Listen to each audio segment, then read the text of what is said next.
Thanks so much, Tara and everybody. I'm feeling in such great company. So as I mentioned earlier today, I've been showing, I had my first show in 1980, so I have 15,000 slides I'd like to get through. No, I'm only going to talk about the work of the last 4 or 5 years. These are my grandparents, or great-great-grandparents, Eleanor and Laurent Garneau. And that's their river lot 7 in Edmonton. And it's, if you were to go left of that, those river lots got taken over by the University of Alberta. And the slides I'm going to talk about in a few minutes take place around river lot number 31, which is a new bridge that I got to decorate. And in terms of reconciliation project, instead of finding some kind of reconciliation relationship with Canada, my reconciliation project has been with the Métis and the Cree. And particularly, Laurent was good friends with Chief Papas Chase. After the 1885 resistance, he was implicated in that, my grandfather, great-great-grandfather, and was arrested, and he had 11 kids, and they were destitute. He was in prison for about 6 months, and Chief Papas Chase took in the whole family, and only in meeting up with his descendant, Chief Calvin Bruno, that I found out that at the end of Chief Papas Chase's life, Garneau found that he was living in destitute. The reserve was collapsed and became the city of Edmonton South area. And my ancestor built a cabin for him to live out the rest of his life. And so I didn't know that story, but it was really moving to me. And Calvin and I have done a few talks together and worked on a few projects. And he and elders in his community have informed 2 projects that I was working on. So the first one is the Tuatana Bridge, which is, I actually have to go to the number here. Oh, so here's Jerry Saddleback, who was my main advisor, but there were so many other people, but primarily Cree people and Métis I was trying to bring together on this bridge. That's what I needed. So it's 550 paintings ranging from the size of my hand to 3 meters by about 1 meter. So the bridge goes along here. I had a team. It wasn't just me, though I did most of them, and I designed them all. And I worked with Métis people primarily at first. They said, you know, what do you want up on there? And they didn't believe me that it would be a primarily Métis project. They came up with some images, and I'd already painted those, and so we really had to dig deep. I can't go into detail, but there's Laurent there. There's a horse like with a train on it. There's actually some beading and quill work that have codes in them, like Morse codes that tell the story. There's maps. There's just everything that I could think of. Every story someone told me, I made a representation of it. And Jerry, for instance, I would do a painting, and I would say, well, what story should I put up there? What image? He would say, well, try this. And then he'd see the painting and say, oh, if you can paint that well, then you can do this story. And then I'd do another one. He'd say, if you can do that, then you can try this. But this is really sacred. Don't screw it up. And I don't see them as stories. They're images. The stories, so I've never written down what each of these things mean. But I was supposed to go on a walk with the elders, particularly Jerry and his partner, Joanne, but I damaged my knees, but we'll do it again next year. So what will happen is the stories will never be written down, but we'll walk, we'll tell all the stories, the Métis, the Cree stories, and then the people who hear have the right then, if given permission by Jerry or whoever, to tell those stories. There's Lawrence over there. So there's a woodpecker, so Chief Papas Chase, his name means woodpecker. So Crees go by there and they just laugh their heads off, and yeah, lots of symbolism, lots of beading from the Royal Alberta Museum particularly. Second project I did as a part of a very large team. I was the leader of the visual design, I guess I would say, but there were so many. This is a multi-million-dollar project at Fort Edmonton. And that's my sort of disc thing up there. I was joking to someone earlier, to Tristan, that in 1967, St. Paul de Métis, where Laurent and his family moved after 1900, there's a big cairn to our family, but also it's the UFO landing pad from '67. So that's sort of like what that's about, but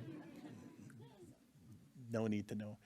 So I designed sort of the visual look. Let's see a better piece. But this is there's all kinds of display items, and all Indigenous run and designed, with no really oversight by any other institution. It was incredible, and I learned an awful lot, good and bad, from this experience. But it's an experience. So there's projections on the walls, animations, and even on the floor it comes to life. Then every 20 minutes this scene happens where storytelling happens, like a big animation that takes up the whole space. And what's interesting is I was asked by Jerry and some other elders to do basically what I called the Cree section, or the First Nation section, but there is a Métis section at the end that another visual designer is primarily responsible for. And it was a big burden, but he kept saying, I'd bring items to him over and over again. He says, at a certain point, he wanted me just to continue and not to get permission every time. And I had a 4 days and 4 night teaching with him, and basically there was the idea that the artists sometimes have to be let loose. New knowledge can come that way that isn't just a transcription, a visual transcription of something the elder teaches, and I learned a lot from that. Other work I do, a bit of performance art, only when need to. So when I moved to Regina 23 years ago, I found this big statue of John A. Macdonald. And so I put a noose at his feet every November.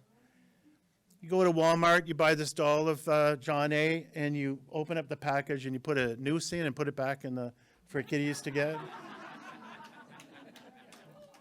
This is me protesting or doing a dialogue, a silent conversation with John A. in Regina.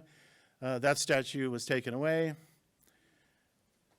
This is me doing a performance again. This was in Queen's University in Kingston. Aaron Sutherland brought me out there for that. That statue's gone. Nothing to do with me, but this is the one in Ottawa, and it's still there, but So I designed the Louis Riel coin, and this is where my antipathy towards Métis leadership comes in. Just like, I just don't fit in with this thing. It's embarrassing. So I'm just going to talk about still life paintings. I've always done still life paintings because on the Academy scale, it's the lowest one. And I try and bring in content. This is when my first kid was born, and I was trying to balance childcare. I actually have a diploma in early child education, worked in daycare for years, but trying to balance parenthood with reading. And so we've got this Freudian thing between soothers and paint going on. And another influence, Alex Janvier, but particularly his titles. This is the masterpiece title of all time called Insurance on the Teepee. And so you'll see, so I'm just going to show you a series of recent still lifes that this set here is part of. And it's the titles that really make the work. So Grandfather Contemplating Western Ocular Centrism. I get cracked up with my own stuff. Here's the Suffocating Grandfather. And it's the same stone. This one is definitely my friend. I have a close relationship. And then I do a painting basically every week, sometimes 2 times a week, and I post them every Monday on my Facebook page. And I'm up to about 160 now. And this one, same change. So when Black Lives Matters was coming up, then I thought I need to do this piece, and pulled it off within a week. Just talking about that solidarity of common oppression. Another favorite topic, Christian influences on Indigenous knowledge. It's heartbreaking when you're talking to elders and then suddenly Jesus takes an appearance. And I'm interested in some still lives where they're not facing us. Here's another one when the Pope came to visit. Another great title from Levi Baird. Shaman was not a teacher, but a gifted survivor who could guide. That is like a motto.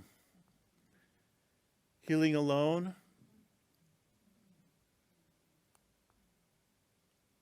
So this is Indigenous scholarship with, of course, the grandmother on the top. And what it's displacing is all this misrepresentations. Métis bundle, favorite Métis authors. Métis bookshelf upstairs, again, the same authors. Because relative, well, I forget. Oh, that's it. Okay, quickly here. Métis in the Academy. Métis not. Whenever I hear about something going around with Métis leadership, I think of this painting. Gentle reminder that we're part of First Nations and Indigenous knowledge of the land, and to really question our nationalism. This is a very poignant piece for me. Actually, my time's up, right? Yeah. Okay, so there we go. Don't drink.